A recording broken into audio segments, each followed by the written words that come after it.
मेढक और सांप की कहानी। किसी जंगल में एक बहुत बड़ा कुआं था जिसमें बहुत से मेढक रहते थे। उन मेढकों का राजा गंगट भी उसी कुएं में रहता था। वह बड़ा ही घमंडी और झगड़ालू स्वभाव का था। आए दिन किसी न किसी से झगड़ता रहता था, इसलिए उसके घर वाले पत्नी को छोड़कर और रिश्तेदार वालों ने भी उसको छोड़ दिया था।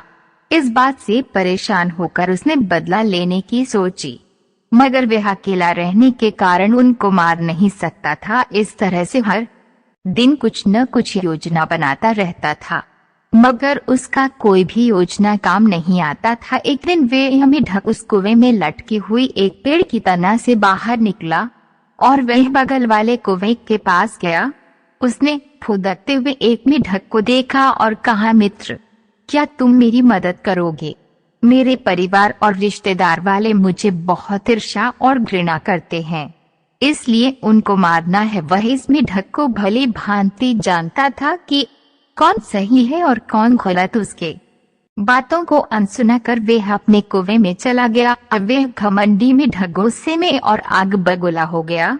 उसके बाद घूमते हुए एक सांप को अपने बिल में जाते हुए देखा और उसके पास जाकर कहने लगा, मित्र, क्या तुम मेरी मदद करोगे? सांप ने कहा, अरे मेढक, तुम जानते हो हम दोनों स्वाभाविक रूप से दुश्मन हैं, फिर भी तुम मेरे पास मदद के लिए आए हो।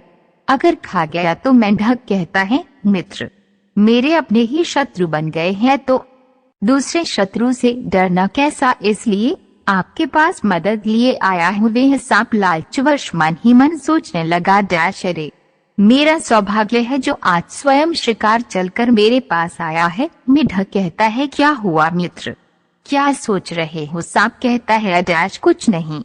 अगर तुम मुझे मित्र कहते हो तो बताओ कैसी मदद चाहिए तुम्हें? मेढक कहता है, मित्र, मेरे अपने सगे मुझे बहुत ईर्ष्या करते हैं और अपना शत्रु मानते हैं, इसलिए मेरे साथ चलो और उन्हें मारने में मेरी मदद करो। सांप कहता है, मगर मैं एक सांप बिन पैर वाला उस कुएं में कैसे जाऊं और पानी में से मेढकों को पकड़ूं कैसे? मेढक कहता है, मित्र, इसकी तुम चिंता मत करो।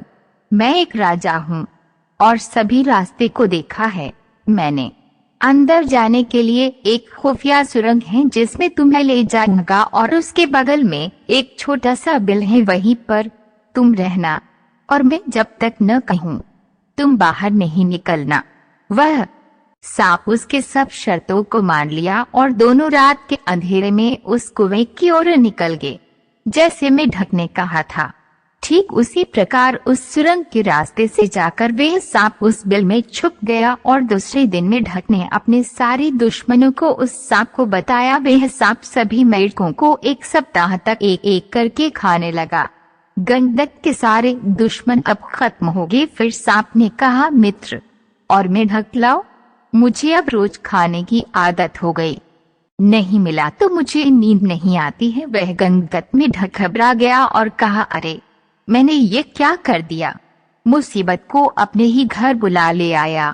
ये तो और मेढकों की मांग कर रहा है। वह सांप दोबारा चिल्लाने लगा और कहा, क्या हुआ, अभी तक मेरा भोजन क्यों नहीं आया? वे हमें ढकाया और कहा, मित्र, मेरे सभी शत्रु तो समाप्त हो गए, इसलिए इस कुएं के अन्य मेढक को रोज एक एक करके भेजूंगा। उसके बाद वे हमें ढक अपने कुएं के अन्य मेढकों को बहला फुसलाकर एक एक करके रोज उसके सामने ले आता और वह सांप मेढकों को चाव से खाता और डकार लेता। कुछ दिन बाद सारे मेढक समाप्त हो गए सिवाय गंगट मेढक और उसकी पत्नी के। दूसरे दिन वह सांप अपने बिल से निकलकर कहता है, अरे मेढक के बच्चे, कहा है मेरा भोजन, जल्दी से लाओ। मेढक कहता है, मित्र, सब मेढक तो खत्म हो गए हैं, इसलिए आप यहाँ से चले जाओ। इस बात पर सांप गुस्सा हो जाता और फुंकारते हुए कहता है, अरे मूर्ख, मैं भूखे पेट यहाँ से नहीं जा सकता, मुझे रोज खाने की आदत हो गई है, इसलिए तुम्हारी पत्नी को भेजो वरना तुम्हें खा जाऊंगा। वे हमें ढक डरते हुए अपनी पत्नी को उसके सामने पेश करता है। वह सांप उसे भी खा लेता है और अंत में बच जाता है राजा गंगट मेढक। अब वह मेढक भागने की सोचता है, अरे ये मूर्ख सांप तो मुझे भी खा लेगा, इसलिए मेरे भागने में ही भलाई है। इतने में वे भाग ही रहा था कि सांप ने उसे अपने मुंह से धर दबोचा और कहा, अरे मित्र, कहाँ जा रहे हो? मेरी खातिरदारी नहीं करोगे क्या? राजा गंगदत्त कहता है, राज, तुम तो मेरे मित्र हो, मुझे छोड़ दो, मैंने तुम्हें बहुत से मेढकों के भोजन दिए हैं। सांप कहता है, अरे कौन सा, तू मेरा बचपन का साथी है जो तुझे छोड़ दूं? इतना कहकर वे सांप मेढक को भी निगल जाता है। इस कहानी से हमें ये शिक्षा मिलती है कि हमें कितना भी अपनों से बैर हो, उनसे बदला लेने के लिए शत्रु का सहारा नहीं लेना चाहिए, क्योंकि ऐसे शत्रु सामने वाले को नहीं भाई मानते हैं,